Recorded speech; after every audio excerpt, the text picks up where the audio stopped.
And it's always the punch you don't see that you get knocked out with. Am I right? It's protect yourself at all times, hit and not get hit. The only way you could do that is having the fundamentals.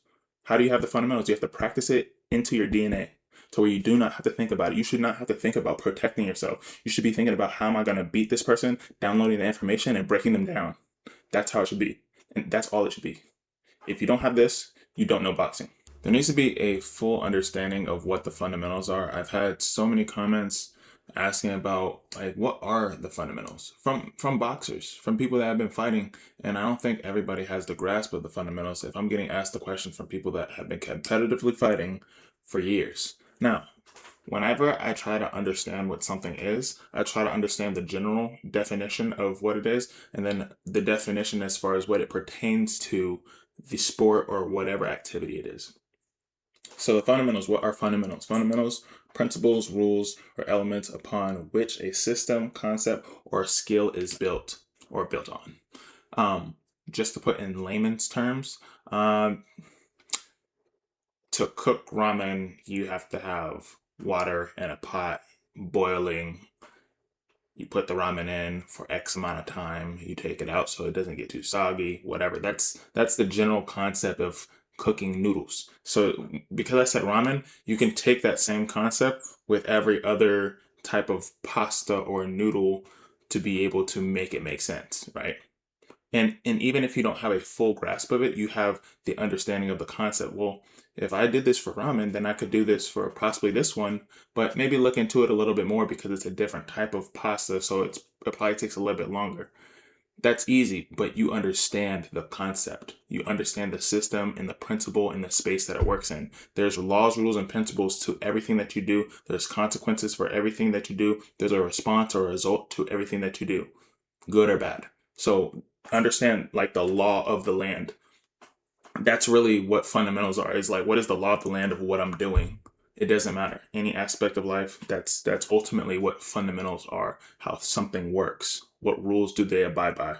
Now, the fundamentals as far as boxing. Within boxing, what are the fundamentals? Mastering a balanced stance, having a stance, right? But I don't think of a stance as because I used to be very rigid when it came to understanding boxing, and I didn't start learning boxing until after I was done competitively fighting. I started understanding boxing on a different level from a competitive standpoint, from a fan standpoint, from an analytical standpoint, and from a coaching standpoint. Those are four different standpoints that everybody doesn't universally get to, that some people only know like one or two ways. But understand me this.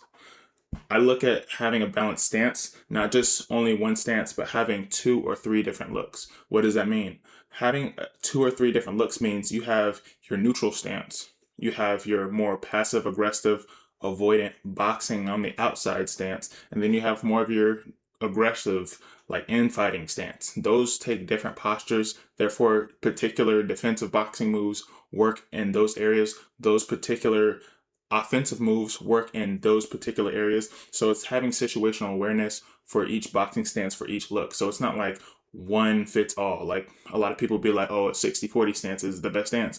I would look more so as that as a neutral stance more than just the boxing stance. That's one stance, but that's not all the stances. And within that being said, that's why I can't be rigid because it's not this works and that doesn't work. It's some works for some and some don't. And also it matters for how tall somebody is, XYZ, right? Efficient movement, distance. So efficient movement doesn't mean that you're fast. It doesn't mean that you're quick. It doesn't mean any of that. Just because you're getting from one side of the ring to the other side of the ring, that doesn't equate for efficient movement. Efficient movement is not allowing somebody to take your space, but in a way as managing your space, managing your distance, not taking too big of a step. If you decide to move, you're going to move in a way that it's not putting you at a disadvantage. It's putting you at an advantage. How to cut off the ring, when to be aggressive while moving forward, or when to be a little bit more passive, when to take your time, when to take those big steps, when to take smaller steps. All of that type of stuff matters when it comes to efficient movement, understanding your distance. That's a whole nother thing, understanding your distance. People think that your distance or finding your distance is using your jab hand. That's your second sensory. Well, technically it's like three or four, but your first sensory is your feet. You should be able to feel where you are without looking at your feet to be able to know where you are and know where you're going. It shouldn't be your hand. Your hand should not be your first line of sensory. Your feet are more so like your antennas when you're moving. I know exactly how far I need to be away. It's like a foot and a half or a foot and 3/4 exactly for me, as far as where I can touch somebody with the full extent of my jab. Because everybody doesn't punch, punch here. Some people rotate all the way with every jab. All those have a different distance and range when it comes to just your hands, but also within your stance. Where's your distance at? Understanding your distance is so, so important. And that's why somebody like Shakur Stevenson, Andre Ward, Floyd Mayweather, even Manny Pacquiao, they know the distance oh so well for them that it just makes sense for their style. So you have to understand your distance. The next one is core punches. Not necessarily knowing all the nice, tricky punches and all that kind of stuff. Just the simple jab. Understanding the jab, making it efficient and effective. That makes more of a difference than being strong or fast. I'm never intimidated by somebody that says that they're strong or fast. Cool. But that's not what wins fights. What wins fights is using effectiveness and having an effective jab. You can beat most good boxers don't even have an effective jab. They'll probably use a jab the first 2 to 3 rounds. But if you could out jab somebody, not necessarily by volume, but having an effective jab and being efficient with it, there's you could go miles apart when you have the fundamentals intact, you have your defensive posturing intact, and then you have that effective jab to be able to put combinations together and see punches coming. It opens up for so much more, but even more so with the core punches, just knowing your range for different looks, right? Because if you're in a squared off stance, your right hand can reach further than being in a bladed stance.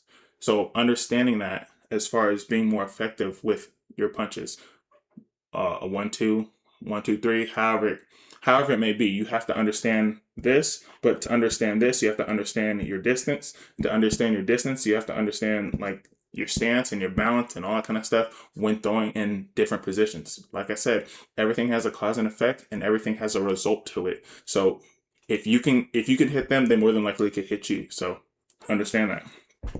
Now, last but not least, having a mastery in defense.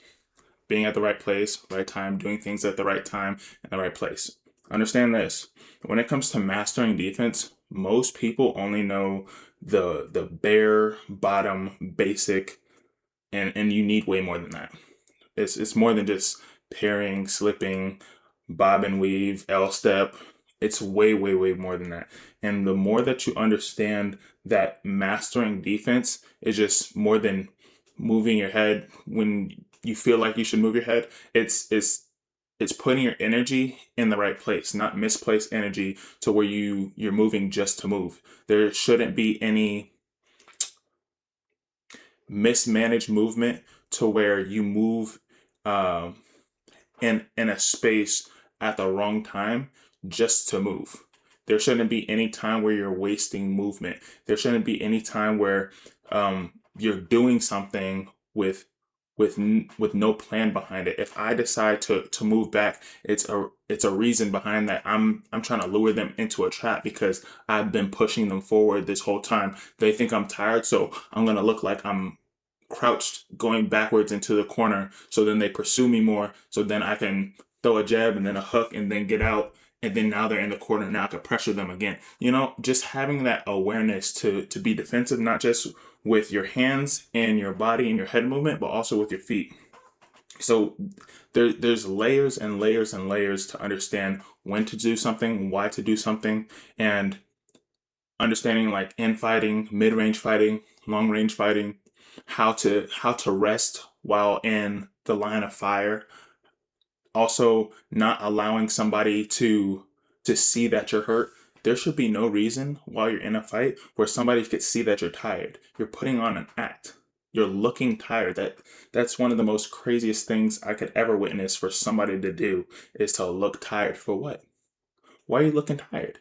You're telling them that you're tired, and you're telling them that they're withered. And I guarantee you, if you are the person, or that has been something that has been done to you, where you see somebody tired, all of a sudden you get a boost of energy and you just start going for them, right? Because you're just like, oh wow, they're tired, and If they're more tired than me, then that means I have enough energy to really get down. You feel me?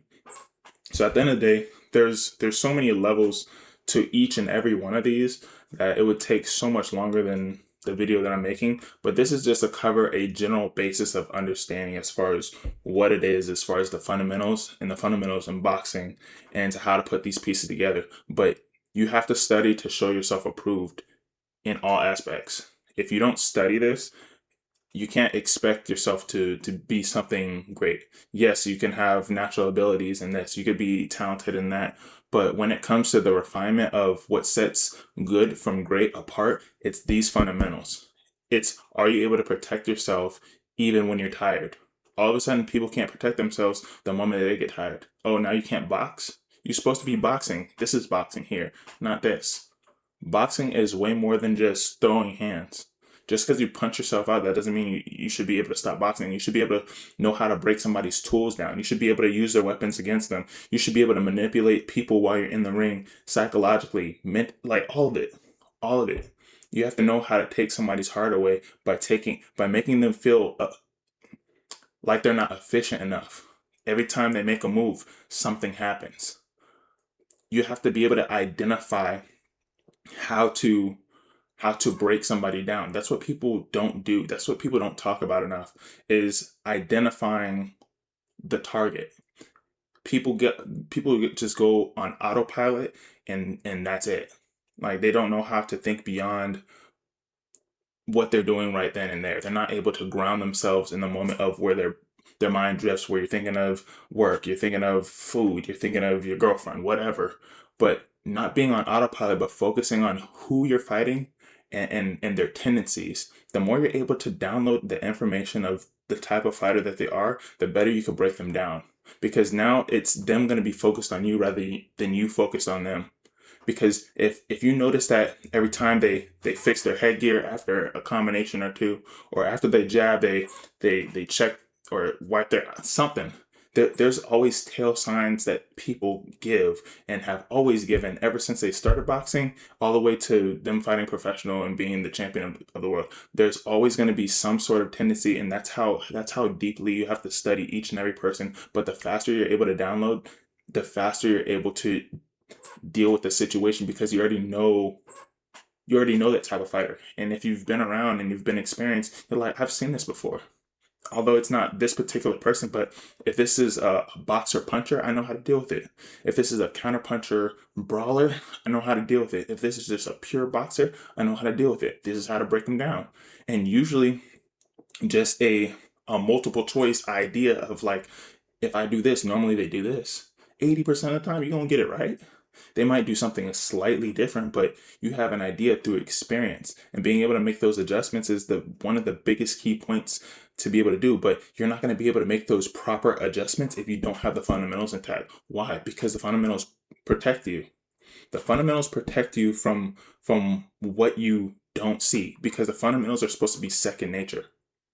And it's always the punch you don't see that you get knocked out with, am I right? It's protect yourself at all times, hit and not get hit. The only way you could do that is having the fundamentals.